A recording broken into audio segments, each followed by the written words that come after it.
ఓం నమో నారాయణ శ్రీమతే రామానుజాయ నమః. శ్రీమన్నారాయణ చరణం శరణం ప్రపద్యే. అస్మద్ గురుభ్యో నమః. అందరికీ నమస్కారం అండి. అందరికీ శ్రీరామనవమి శుభాకాంక్షలు తెలియజేస్తూ మనము శ్రీరామనవమి ప్రత్యేకంగా ఆ రామచంద్రుని యొక్క జన్మదినం జయంతి శ్రీరామనవమి రోజు తిరునక్షత్ర తనయను చదువుకుందాం ముందు, తర్వాత వీడియోలోకి వెళ్దాం. చైత్రమాసే శీతే పక్షే నవమ్యాంచ పునర్వసౌ మధ్యాహ్నే కర్కటే లగ్నే జాతో రామ స్వయం హరి. ఇది 2 సార్లు చదవాలండి. తర్వాత మనకు ఇంకో శ్లోకం కూడా ఉంటుంది ఇక్కడ. తతస్తు ద్వాదశే మాసే చైత్రే నవమికేతిదౌ నక్షత్రే దితి దైవత్యే సోచ్చసంస్థేషు పంచాసు గ్రహేషు కర్కటే లగ్నే వాక్పతావిందునా సహ ప్రోద్యమానే జగన్నాథం సర్వలోకనమస్కృతం. కౌసల్యా జనయద్రామం దివ్యలక్షణ సంయుతం విష్ణోరర్ధం మహాభాగం పుత్రమిక్ష్వాకు నందనం. కౌసల్యా శిశుభేతేన పుత్రేణామిత తేజసా యథావరేణ దేవానా మదితిర్వజ్రపాణినా తిరుమగళుం మణ్మగళుం అనుసందేయము. ఇది నిత్య తనయ అండి. ఇది మన శ్రీరాముడి యొక్క తనయ. ఇప్పుడు ఈరోజు ఇది తప్పకుండా చదువుకుని శ్రీరాముడికి నమస్కరించుకోవాలి. అయితే రామాయణము అంటే రాముడు, అయనము అంటే ప్రయాణము అని మనకు పెద్దలు చెప్తూ ఉంటారు. అయనం అంటే ప్రయాణం. రాముడు జన్మించినప్పటి నుంచి అయోధ్య నుండి ఎక్కడెక్కడ వెళ్ళాడు, తిరిగి మళ్ళీ అయోధ్యకి చేరుకున్నాడు.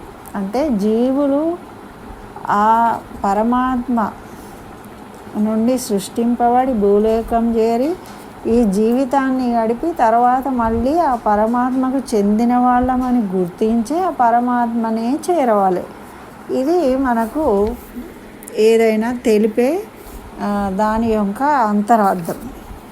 తానే మనిషిగా అవతరించి మనకు ఆ ధర్మాన్ని తాను నడిచి కష్ట నష్టాలు అనుభవించి తిరిగి తన లోకానికి చేరుకున్నాడు అన్నమాట.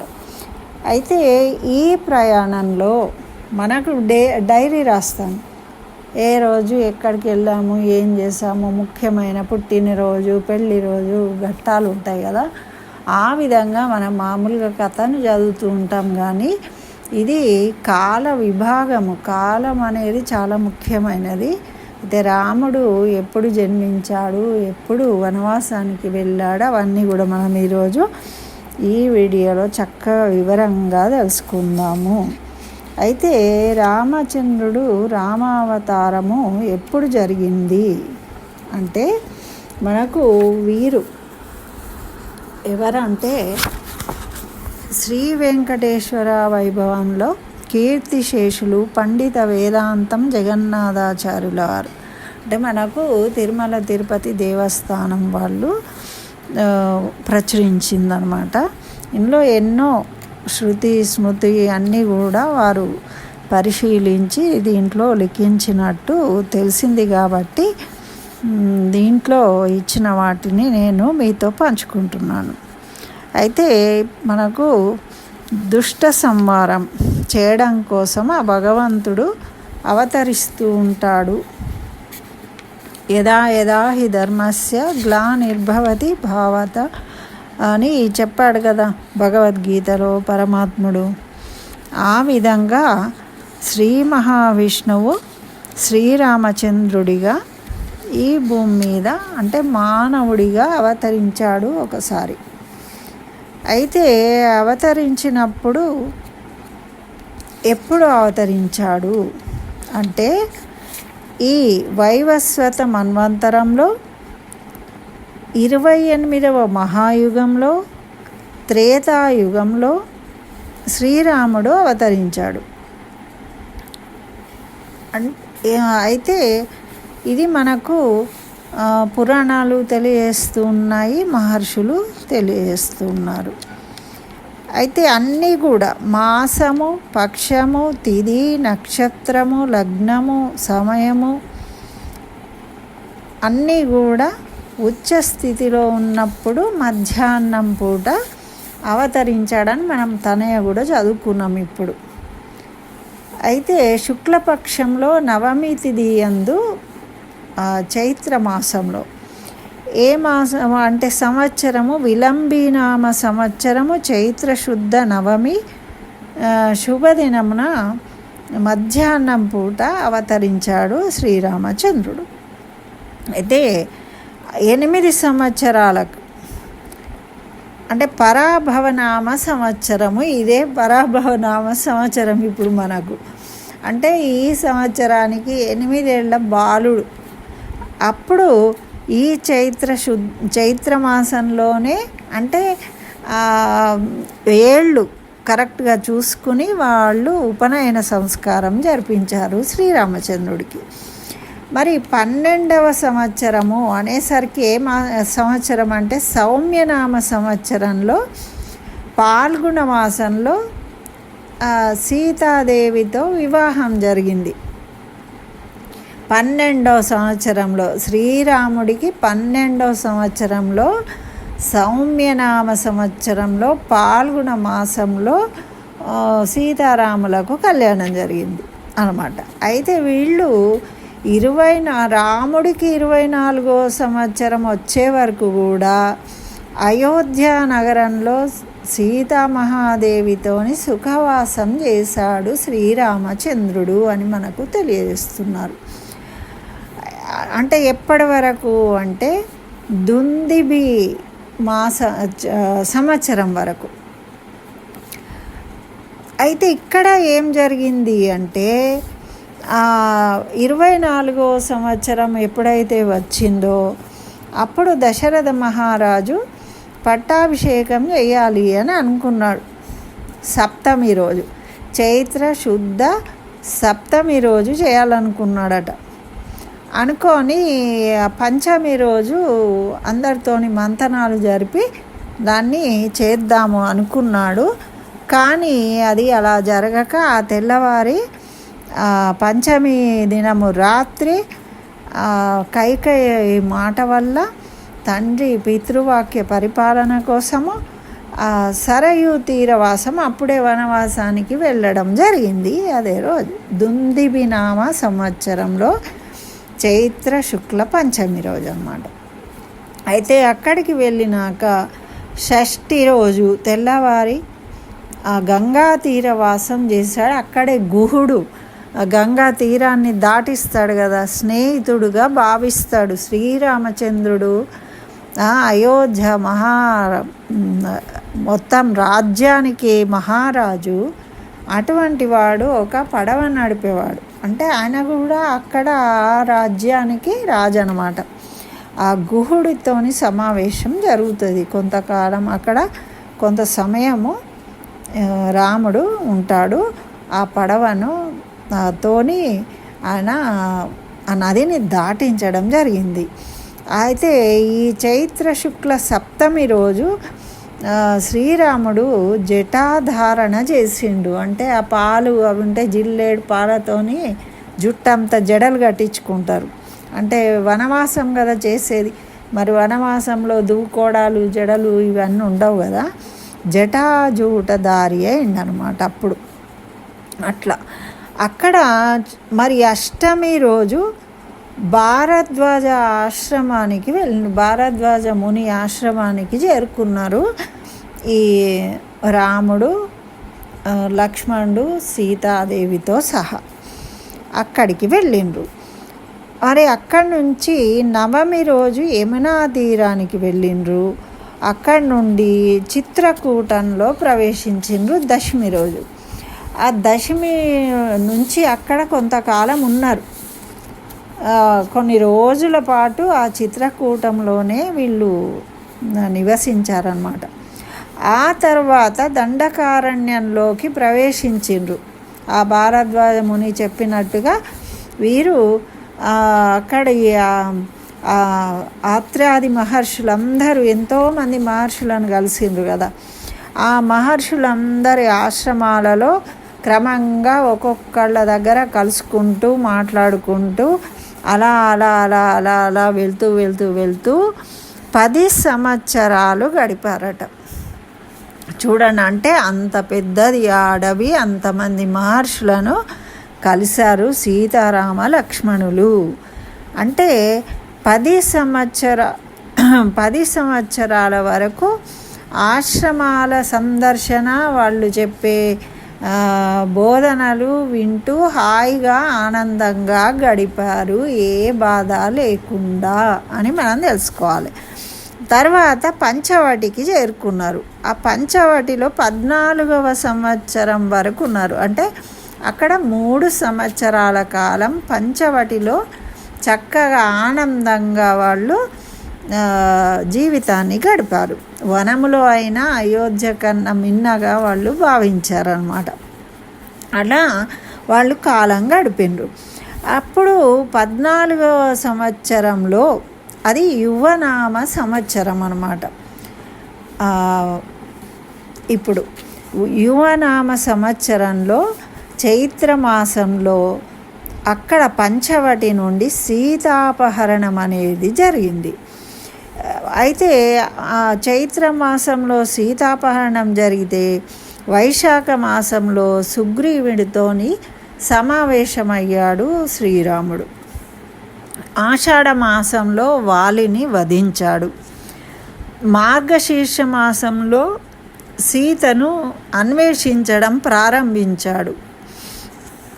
పాల్గొన శుద్ధ త్రయోదశి వచ్చేసరికి ఆంజనేయుణ్ణి సముద్ర లంఘనం చేయడం అనేది జరిగింది. ఆంజనేయుణ్ణి సముద్రం లంఘించి ఆ లంకకు వెళ్ళి సీతాదేవితోని సంభాషణ చేసిండు. ఎప్పుడు? పాల్గొన శుద్ధ త్రయోదశి యువనామ సంవత్సరంలో. ఆ పాల్గొన శుద్ధ చతుర్దశి రోజు లంకా దహనం చేసిండు. అంటే తెల్లవారి, ఆ రోజు రాత్రి కదా అంతా వెతుకుతూ ఉన్నాడు. ఆ తెల్లవారి చతుర్దశి రోజు లంకా దహనం చేసి తిరిగి వచ్చాడు. వచ్చి ఇక్కడ వీళ్ళకి ఆ విషయాన్ని తెలియజేసిండు. అప్పుడు చతుర్దశి తర్వాత తెల్లవారి ఏంటి? పూర్ణిమ. వెంటనే వీళ్ళు సిద్ధమయ్యారు. రాముని దండయాత్ర మొదలు పెట్టేసిండు. అంటే అక్కడికి చేరుకోవడం మొదలైందనమాట. ఆ విధంగా యువనామ సంవత్సరము పాల్గొన బహుళ విధియ తదియ, పాడ్యమి విధియ తదియ, ఈ 3 రోజులు కూడా సముద్ర తీరాన్ని చేరుకొని అక్కడ సముద్రుడి గురించి ప్రార్థిస్తూ దర్భశయనం చేసిండ్రు కదా శ్రీరాముడు. తర్వాత ఏమైంది? చవితి, పంచమి, షష్ఠి, సప్తమి, అష్టమి వరకు సేతుబంధనము ఏర్పాటు చేసిండ్రు. అష్టమి రోజు లంకా ప్రవేశం చేసిండ్రు వీరు. ఆ సేతును దాటి లంకలో ప్రవేశం అన్నమాట. తర్వాత అమావాస్య రోజు రావణుని వధించడం జరిగింది. అది యువనామ సంవత్సరం అయిపోయింది. మళ్ళీ చైత్రమాసం ప్రారంభమైంది. అది ఏం సంవత్సరం? దాతృ సంవత్సరం. దాతృనామ సంవత్సరంలో చైత్ర శుద్ధ పాడ్యమి రోజు రావణాసురుడికి సంస్కారం జరిగింది. అక్కడ వధించిన తర్వాత విధియ రోజేమో విభీషణుడికి పట్టాభిషేకం జరిగింది. దాతృనామ సంవత్సరము చైత్ర శుద్ధ తృతీయ రోజు సీతతోని సమావేశమయ్యి అగ్ని ప్రవేశము అదంతా జరుగుతుంది కదా, అది ఆ రోజు జరిగిందనమాట. చతుర్థి రోజేమో కిష్కింధావాసం చేసిండ్రు, కిష్కిందకి వెళ్ళారు. మళ్ళీ పంచమి రోజు భారద్వాజ ఆశ్రమానికి చేరుకున్నారు. మళ్ళీ ఎక్కడికైతే మొదట వచ్చారో మళ్ళీ అక్కడికి చేరుకున్నారన్నమాట. అంటే చైత్ర శుద్ధ పంచమి రోజు చేరుకున్నారు. షష్ఠి రోజు అక్కడి నుంచి నందిగ్రామ ప్రవేశం చేసిండ్రు. ఎందుకు? భరతుడు అక్కడే నందిగ్రామం నుండి పాదుకలు పెట్టుకొని రాజ్యపాలన చేస్తున్నాడు. ఈరోజు కరెక్ట్గా నువ్వు వచ్చి ఇక్కడికి వస్తేనే నేను జీవిస్తా, లేకుంటే ప్రాణత్యాగం చేస్తా అంటాడు. కాబట్టి అందరూ పుష్పక విమానంలో అక్కడికి వెళ్ళినమాట. అయితే అప్పుడు చైత్రశుద్ధ సప్తమి గురువారం రోజు పట్టాభిషేకం చేద్దాం అనుకున్నారు. కానీ ముందు దశరథుడు ఈ విధంగానే చైత్రశుద్ధ సప్తమి రోజు అనుకున్నాడు, కాలేదు అది. అందుకని చెప్పేసి వీళ్ళు ఇక్కడ ఈ వచ్చిన సందర్భంలో ఏం జరిగిందంటే, పరాశర మహర్షి ఏం చెప్పారు అంటే దీని గురించి, సీతారామ పట్టాభిషేకం గురించి అది 100 సంవత్సరాలకైనా చెప్తే మనం చెప్పలేము, అంత వైభవంగా మంగళకరంగా జరిగింది. మరి అటువంటి గొప్పగా జరపాలి అంటే వీళ్లకు షష్ఠి రోజు నందిగ్రామ వెళ్ళిండ్రు, సప్తమి రోజు అక్కడ అన్నీ సమకూర్చుకోవాలి. అయితే మరి అష్టమి నవమి వస్తుంది, ఫాలోయింగ్ డేస్ బాగాలేవు కదా, అష్టమి నవమి అనేది కుదరదు. కాబట్టి దశమి రోజు చెయ్యాలి అని వీళ్ళు నిర్ణయించుకున్నారన్నమాట. ఆ విధంగా దశమి రోజు పట్టాభిషేకం అంటే, నవమి రోజేమో జన్మదిన వేడుకలు ఉంటాయి, పట్టాభిషేకమేమో దశమి రోజు జరిగిందనమాట. అందుకే మనం ఇప్పుడు నవమి రోజు కళ్యాణం చేస్తాము, జన్మదిన ఉత్సవం చేస్తాము, కళ్యాణం చేస్తాము అదే రోజు. తెల్లవారి పట్టాభిషేకం అనేది జరుగుతుంది. రాజ దర్బార్ కూడా జరుగుతుందన్నమాట. ఇక్కడ మనకు తిరుమల తిరుపతి వెంకటేశ్వర స్వామి దేవాలయంలో తిరుమలలో కూడా ఆ విధంగానే, అంటే ప్రతి మాసంలో పునర్వసు నక్షత్రం రోజు కళ్యాణాలు జరుగుతూ ఉంటాయి, ఇవన్నీ జరుగుతూ ఉంటాయి. కానీ ఈ రామనవమి ఉత్సవాలప్పుడు ప్రత్యేకంగా జరుపుతారన్నమాట. ఇట్లా మనకు రాముడి యొక్క పయనము అనేది జరిగింది. ఈ విధంగా మళ్ళీ అయోధ్యను చేరుకున్నారు. అయితే ఇప్పుడు చైత్రశుద్ధ ద్వాదశి మనకి ఇప్పుడు దశమి రోజేమో పట్టాభిషేకం జరుగుతుంది. త్రయోదశి రోజేమో శ్రీ వెంకటేశ్వర స్వామి వారికి వసంతోత్సవం. అంటే ఇక్కడ రాముడికి కృష్ణుడికి మళ్ళీ ఈ వెంకటేశ్వర స్వామి వారికి కూడా వసంతోత్సవాలు జరుపుతారు. అంటే వసంత మాసం కదా ఇది, అందుకని పట్టాభిషేకం జరిగిన సందర్భంగా వసంతోత్సవాన్ని జరుపుతారు. పూర్ణిమ రోజేమో కోదండరామ స్వామి వారికి మళ్ళీ పూర్ణిమ రోజు కూడా వసంతోత్సవం జరుగుతుంది. ఈ విధంగా మనకు ఈ పండుగను సెలబ్రేట్ చేయడము అంటే వేడుకలు జరుపుకోవడం అనేది జరుగుతూ ఉంది. మరి ఈ ఈ ఈ కాలాలలో మొత్తానికి పరాభవనామ సంవత్సరంలో శ్రీరామచంద్రుడికి ఉపనయనం జరిగిందట. ఈ సంవత్సరమే ఇప్పుడు మనమున్న ఈ సంవత్సరంలో. కాబట్టి బాలరాముణ్ణి పెట్టుకున్నాం మనము అయోధ్యలో. మరి ఇప్పుడేమో ఉపనయన సంవత్సరం కూడా వచ్చేసింది. మరి పెద్ద రాముణ్ణి కూడా పెట్టారు కదా, కాబట్టి పట్టాభిషేకాన్ని కూడా జరుపుకుంటున్నాం. అంటే రామరాజ్య స్థాపన మళ్ళీ అయోధ్యలో జరిగినట్టే మన దేశంలో కూడా రామరాజ్య స్థాపన జరుగుతుంది. ఇప్పుడు పట్టాభిషేకం మనకు రేపు నవమి, ఎల్లుండి దశమి రోజు రామరాజ్య స్థాపన. అందరికీ శుభాలు జరగాలి, చక్కగా ధర్మంగా శాంతిగా ప్రజలందరూ ఆ శ్రీరామచంద్రుడి యొక్క అనుగ్రహంతో పిల్ల పాపలతో క్షేమంగా ఉండాలి అని కోరుకుందాం.